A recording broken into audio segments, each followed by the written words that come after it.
Es ist soweit. Anreise Wacken-Open-Air. Es ist Montagmorgen, 6:45 Uhr.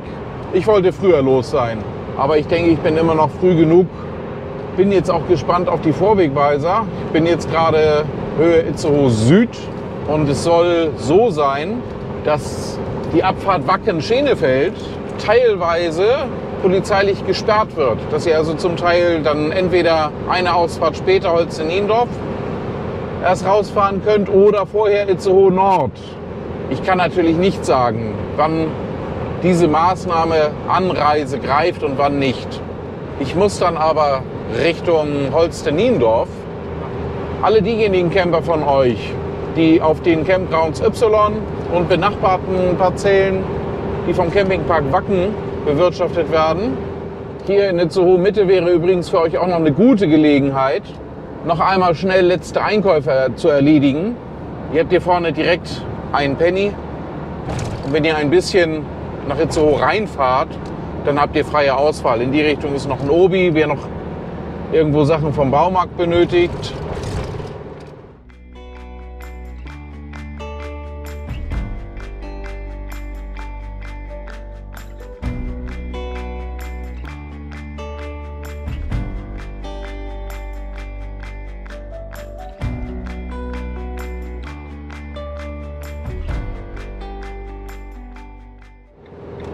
Ebenso könnt ihr noch ganz gut einkaufen, wenn ihr in Itzehoe Nord abfahrt. Da habt ihr einen Aldi, einen Netto, einen Lidl, einen Edeka, einen großen Getränkefachhandel, Getränke Hoffmann. Und auch dort gibt es auch einen großen, sehr großen Baumarkt, Hagebaumarkt. Das ist da alles ziemlich direkt an der Autobahnabfahrt, sehr, sehr schnell zu erreichen. Alle diejenigen von euch, die auf Campground Y eine Parzelle gebucht haben. Ich glaube, das ist dieses Jahr ein bisschen größer geworden. Da sind auch noch benachbarte Parzellen dazugekommen. Das sind die Stellplätze, die ihr zusätzlich gegen Aufpreis beim Campingpark Wacken buchen könnt, wo dann feste Parzellen abgesteckt sind von der Größe her. Die fahren alle eine Ausfahrt weiter als Wacken-Schenefeld und werden dort in Holsteniendorf in die sogenannte Nordschleife geführt. Ihr müsst dort auch längs, weil dort ist dann der Checkpoint. Dort sollt ihr noch einen Aufkleber für euer Fahrzeug bekommen.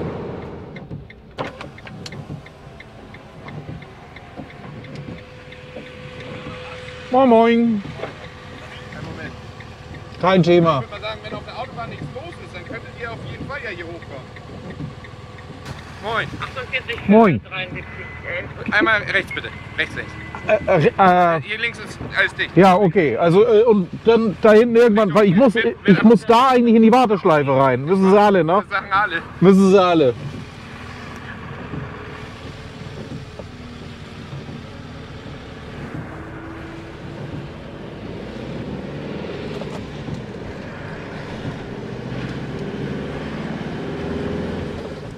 Ihr seht's, da geht's mir dann auch überhaupt nicht anders als euch auch.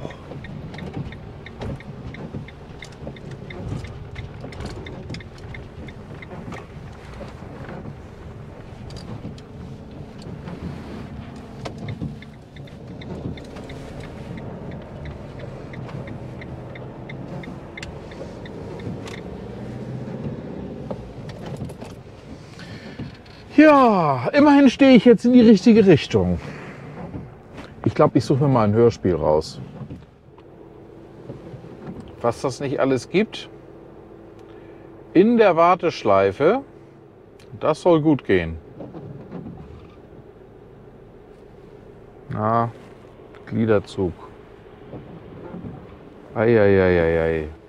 Aber die ersten fangen schon an, hier zu feiern. Ich habe eben schon den ersten Trichter gesehen. Die machen hier vorne beim VW-Bus unter geöffneter Heckklappe immer, wenn wir 100 Meter weiterfahren, dann auch wieder auf und dann geht es dann wieder weiter. Checkpoint! Rundschreiben mit der Platznummer, Schleppöse, jawohl, hier sind wir richtig. Einer hat schon seinen Wagenheber verloren.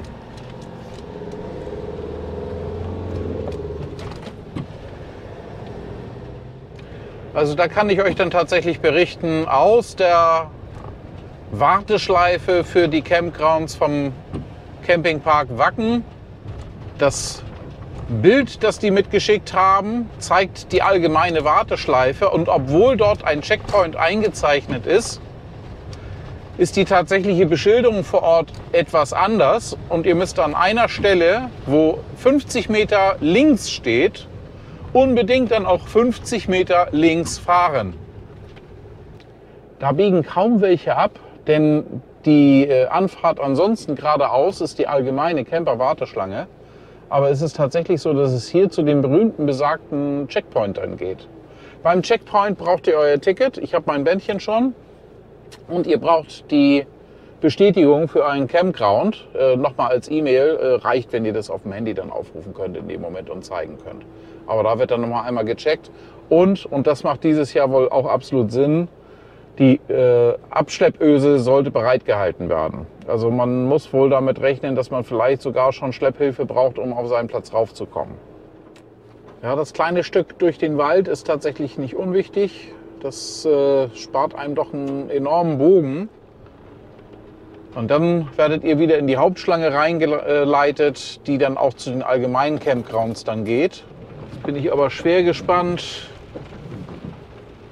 wie die Einfahrtbedingungen sind. Ich mache Traction Plus an.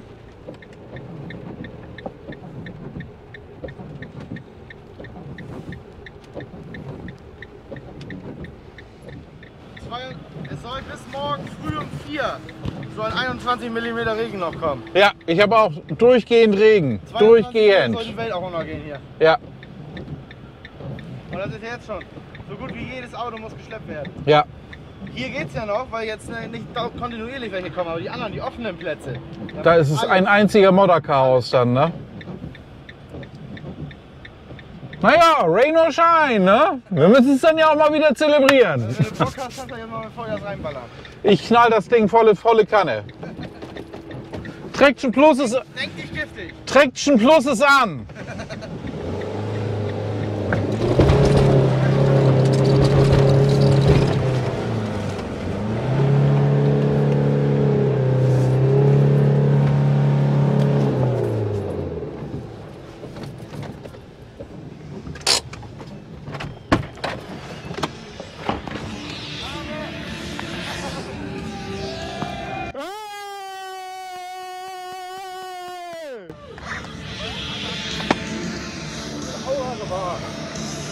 Traction Plus! Er steht und der Pavillon passt daneben. Was will ich mehr? Leute, was soll ich sagen? Ich habe Beifall bekommen hier fürs Reinfahren. Ich stehe zwar scheiße in meiner Parzelle, aber ich bin in meine Parzelle reingekommen.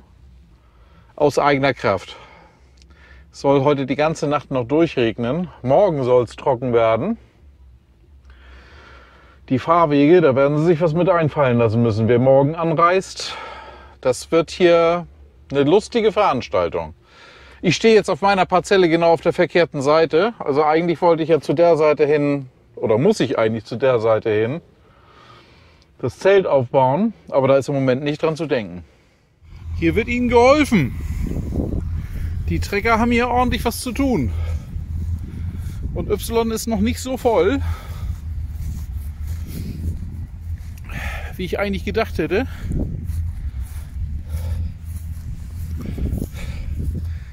Also das Fahrverbot, das wird mit Sicherheit ausgesprochen werden. Da lasse ich mich jetzt mal zu hinreißen, festzustellen, dass es da definitiv ein Fahrverbot geben wird auf dem Gelände. Reinfahren, drin bleiben, das war's. Man schaue sich nur mal diese Treckerspuren hier an, ne? Also das in der Mitte ist der PKW, den er gezogen hat.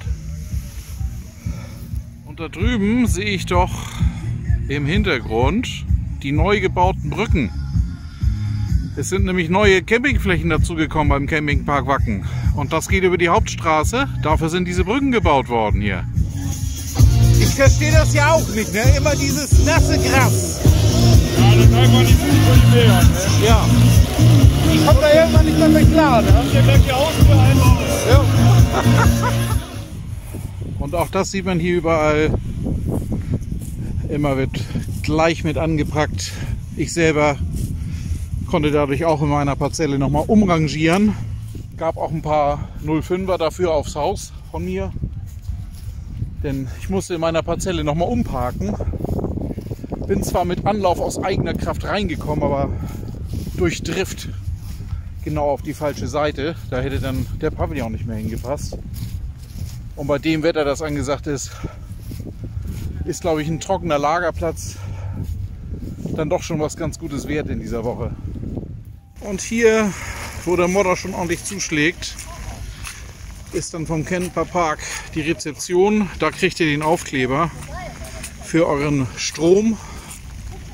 Da muss das Kabel mit gekennzeichnet sein. Ja, hier haben wir jetzt mal einen Gesamtplan vom Camperpark. Y Süd und Y Nord kennt ihr. R2, W1, W2 ist neu. Und das da unten mit Q1 und Q2 kommt mir auch neu vor, ne? Nee, ist auch neu. Ist neu, ne? Weil das war nämlich vorher, glaube ich, Glamping-Bereich, wenn ich das richtig erinnere. Das ist jetzt gewechselt. Ich habe die gefragt, die haben alle gesagt, es ist okay, wenn sie im Video auftauchen, ne? Aber ganz besonders ist hier W1, W2 ist ja auf der anderen Seite von der Dorfstraße. Und dafür, das habt ihr bei Harry Metal vielleicht gesehen, sind nämlich extra die Brücken gebaut worden, damit ihr da rüberkommt. Ohne von irgendeinem Auto dann des Nächtens aufgespießt zu werden. Also bis jetzt habe ich hier noch sehr, sehr gutes Internet. Mal schauen, wie das die Tage wird, wenn mehr Leute da sind und sich das Internet teilen müssen. Und jetzt zeige ich euch mal die Warttiefe hier. Auch ein Infopoint ist hier mit dabei. Da gibt es dann auch diesen schönen Geländeplan. Also wir sind jetzt hier in diesem Bereich. Ne? Die andere Seite ist nur angedeutet. Da geht es ja hier rüber. Von hier aus geht es hier runter dann ins Infield, Campingplaza, Wackinger, Main Stages. So, und hinter dieser vorderen Pagode, wo ihr im Hintergrund die rote Hand S5 blitzen seht, da ist dann nämlich das Duschzelt. Hier ist auch nochmal Frischwasserversorgung, wenn ihr Trinkwasser braucht, wenn ihr eure Vorräte auffüllen wollt, das geht hier. Und hier ist dann die Bändchenausgabe. Das ist natürlich eine Neuigkeit dieses Jahr. Nicht nur oben am Plaza ist die Bändchenausgabe, sondern sie hat entsprechend viele Dependancen. Hier auf Y ist eine Dependance ganz unten an Süd. Am Busbahnhof ist eine Dependance. Und in den Sondercamping-Areas sind auch jeweils welche, also zum Beispiel in der Residence Evil. Dadurch verteilt sich das Ganze natürlich ein bisschen mehr und insgesamt haben wir über 50 Plätze wohl auch an der Hauptbändchenausgabe dieses Jahr. Wo dann auch noch keine Fahrzeuge gewesen sind oder noch nicht viele, da geht es auch noch. Also die Nebenfahrstrecken, die sind zum Teil noch ganz gut befahrbar. Also hier hätte man gar kein Problem. Aber das verändert sich minütlich. Und das ist natürlich auch gut hier. Wir haben diese beleuchteten Orientierungsmasten, gerade im Dunkeln. Findet ihr so euren Heimweg zu eurem Campground. Die Orientierung zu behalten ist gar nicht so unwichtig. Ich habe schon von einigen Fällen gehört, wo die Leute dann nach dem Zelt aufbauen gedacht haben, ach, ich weiß ja, wo ich wohne, sich das nicht so genau angeguckt haben, wo der jetzt wirklich ihr Campingplatz gewesen ist und den Rest der Nacht zum Teil mit Polizeihilfe dann damit verbracht haben, ihr Zelt wieder zu finden. Merkt euch, wo ihr steht. Ist auf Y nicht so sehr das Problem, weil da habt ihr eine gebuchte Parzelle. Aber wenn ihr auf den freien Campflächen seid, dann ist das natürlich schon ein Thema, da auch wieder die Stelle wieder zu finden, an der man zufällig geendet ist. Und so wird hier geholfen. Wenn mich nicht alles täuscht, ist das sogar ein Vierradangetriebener. Nee, doch nicht. Man kann schön das Vorderrad durchdrehen sehen. Denkt an eure Abschleppöse. Macht das nicht erst hier, wenn ihr noch auf der Anreise seid, wenn ihr das Video seht. Dreht rechtzeitig die Abschleppöse rein. Es gibt natürlich auch Fahrzeuge, die mit so etwas überhaupt gar kein Problem haben, ne? Jetzt sind wir mal ganz dicht an den neuen Brücken, die hier extra montiert worden sind für die neuen Campingflächen. Das ist alles mobil, das ist nicht fest installiert. Hier könnt ihr die Konstruktion schön sehen. Bei Harry Metal wurde auch mal gezeigt, wie das Ganze dann zusammengebaut worden ist. Naja, ein Stück weit. Das Ganze nennt sich dann Event Bridge. Eine schöne, angenehme Brücke eigentlich. Und hier haben wir die neuen Campingflächen, die jetzt dieses Jahr neu dazugekommen sind. Ah, da ist schon ein bisschen Holzschnitzel in die Einfahrt. Das wird bei uns auf unserer Seite wohl auch bald passieren. Das ist jetzt aktueller Zustand Y Süd. Und wir haben so ungefähr 16 Uhr nachmittags jetzt auf Montag. So sieht es aktuell aus. Viele, die sich festfahren. Ihr seht hier vorne die Spuren. Je dichter ihr am Eingang seid, desto schlammiger ist es. Je weiter man nach hinten kommt, wo weniger Fahrzeuge bereits durchgewühlt sind, da ist zum Teil noch fester Grund. Aber schon ausreichend, dass sich ein Weinsberg Pepper da drin ordentlich festsetzt. Und unser Golf von eben ist auch noch nicht weitergekommen. Aber es ist ja nicht so, dass wir hier nicht das richtige Gerät für sowas haben. Der geht da doch ziemlich locker durch und zieht in diesem Fall dann einen Forster in seine Reihe. Also man sieht schon ausgefallene Wohnanhänger hier, ne? Das hier ist ein Däne, Zweiachser, riesengroß. Und das ist der A4 Papierholder. Da kann man also ein A4-Blatt drin einlegen. Aber dieser Anhänger mit Frontterrasse zum Rausklappen dürfte schon ordentlich viel Wohnraum bieten. Ja, sowas bietet auch ordentlich viel Wohnraum. Oha, da muss ich erst aus dem Weg gehen, um dann mal mit anzupacken, dass wir den kriegen.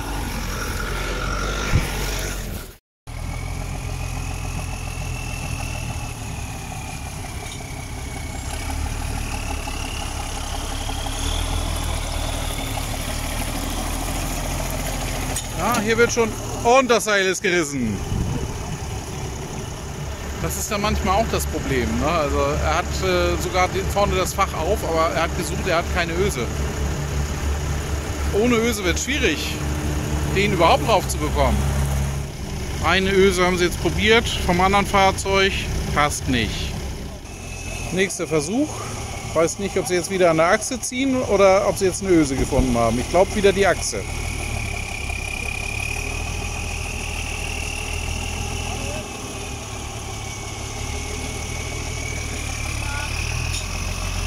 Bringe ich schon mal in Deckung hinterm eigenen Fahrzeug. Ja. Wir sind wieder an der Achse dran. Ja, im Hintergrund hört ihr die Traktoren. Das ist momentan hier lauter auf dem Platz als die Musik aus den Boxen. Alles, was irgendwie schleppen kann, schleppt hier auf den Platz. Die Anreise ist seit kurzem offiziell gestoppt. Thomas Jensen hat aufgerufen, auf der Wacken Homepage eure Anreise zu unterbrechen, euch irgendwo einen sicheren Stellplatz zu suchen, wo ihr momentan seid.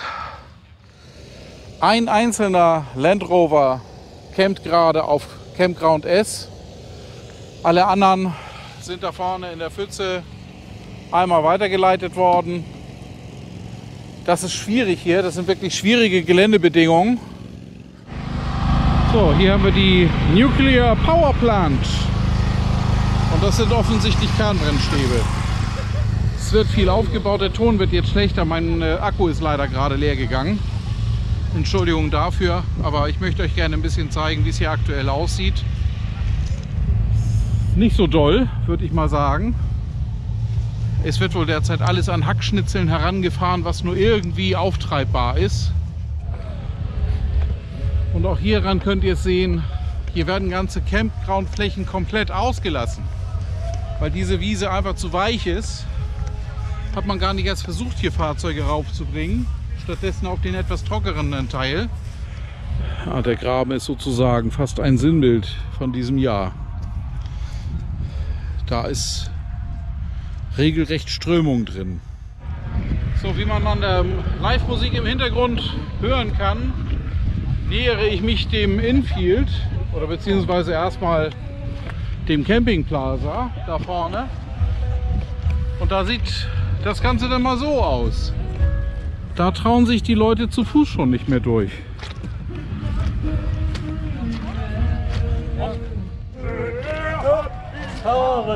Er hat die Haare schön. Er hat aber auch wirklich die Haare schön. Und diese Schlammspuren hier haben wir an der Bändchenausgabe. An der Hauptbändchenausgabe.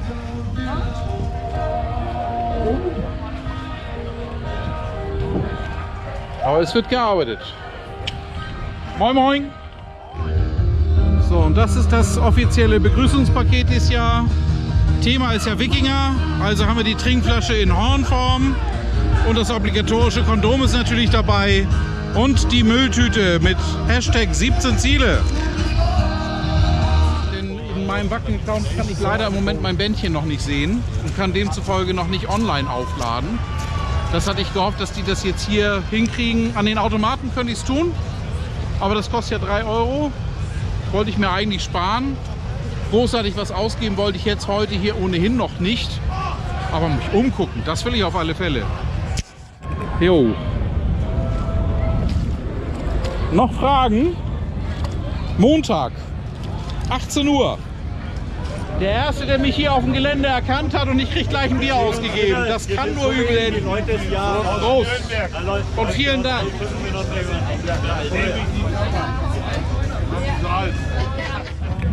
Das finde ich ein Auftritt.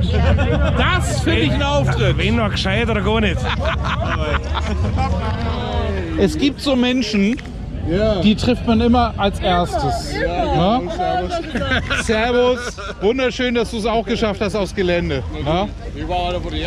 Wir sehen uns. Einer der ersten, aber erst um 15 Uhr, ewig lang im Stau gestanden. Ja, ja. Richtung hatten wir auch, ja. 8 sind wir losgefahren. Ja. Wann sind wir reingefahren? Ja, irgendwie so 14, 15 Uhr, irgendwie sowas. Ja, ja. Ich habe auch Ewigkeiten da irgendwo im Wald gestanden, bis das irgendwann raufkam. Irgendeiner die Batterie leer gegangen ist. Und dann haben sie zwei jemanden daneben gestellt, dem ist anscheinend auch irgendwo genau. Und dann sind sie mit dem Trecker blockiert. Aber tatsächlich ist das meiste wirklich, weil sie ja fast alle nachher irgendwo mit dem Trecker raufschleppen mussten aufs Gelände. Das hat am meisten Zeit gekostet. Wir haben noch Glück gehabt, danach rein. So, hier haben wir schon mal einen ersten Blick auf die Wasteland Stage. Da vorne haben wir auch wieder ein entsprechend brutales Gerät vom Technikmuseum Speyer. Die hatten ja letztes Jahr Brutus hier. Dieses Jahr haben sie was anderes da, glaube ich.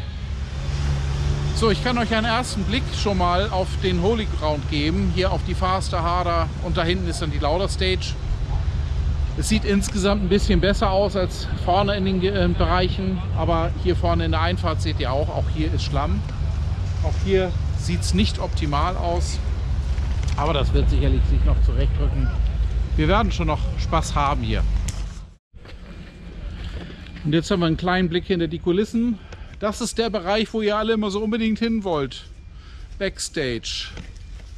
Loading Dock 1, Loading Dock 2 und noch ein Stück weiter da hinten Loading Dock 3.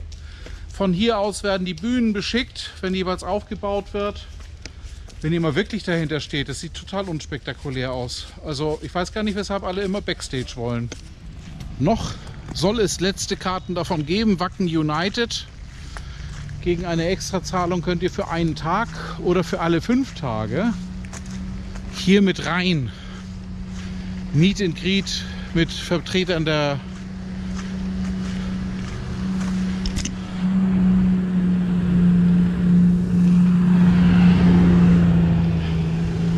Meet and Greet mit Vertretern der Musikindustrie, der Presse und auch die Künstler selber könnt ihr hier zum Teil antreffen. Kostet wie gesagt extra. Aktuell sind nach meinem Kenntnisstand aber noch Karten davon vorhanden. Das ist der Front-of-Stage-Bereich von Faster and Harder. Da hat man auch schon entsprechend ausgelegt, dass es sich nicht in kompletten Matsch verwandelt. Faster and Harder da hinten. Und hier werden nur die erforderlichen Fahrten gemacht. Ne? Die versuchen, jede Fahrt zu vermeiden, die nicht unbedingt erforderlich ist. Aber es ist halt, wie es ist. Du kannst dir das Wetter nicht aussuchen.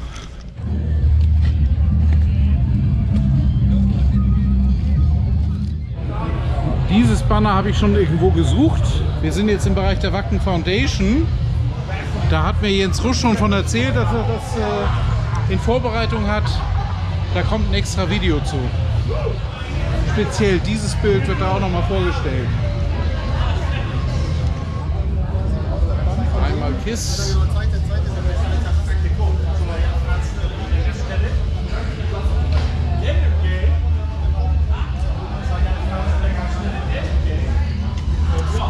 Ja, durch den Plaza bin ich jetzt einmal so grob durch. Gibt es aber noch viele, viele Kleinigkeiten zu entdecken hier. Ist doch ein ganz anderer Aufbau als letztes Jahr. Also es ist nicht alles an derselben Stelle, es sind auch ganz andere und ganz neue Sachen dabei. Wirklich interessant. So, die sind auch jedes Jahr hier Rendsburger Wackencrew. Grüße gehen raus. Traditionell immer an derselben Stelle. Ja, die bauen schon einiges auf hier. Da ist schon wirklich eine Menge Arbeit dahinter. Jetzt will ich doch noch mal vorbeigucken an der Stelle, wo letztes Jahr die Deadly Foreskins waren, ob die das dieses Jahr auf den Campground geschafft haben oder nicht. Dort hinter mir, die freie Fläche, ist genau der Bereich, wo letztes Jahr die Deadly Foreskins ihren Luftgitarreneinsatz immer gehabt haben. Die Fläche ist auch eine von den leeren. Das World Metal Camp scheint auch seine Zelte nicht in dem Bereich aufbauen zu können, weil der Boden zu feucht ist. Deswegen vermute ich, dass die Zelte, die ich jetzt schon gesehen habe, die hier alle gleich aussehen, dass das quasi die Ausweichfläche ist für das World Metal Camp. Also schaut nur darüber. Ausnahmezustand. Aber das muss man sagen, hier geben sich alle Mühe, irgendwie organisatorisch möglich zu machen, was möglich ist.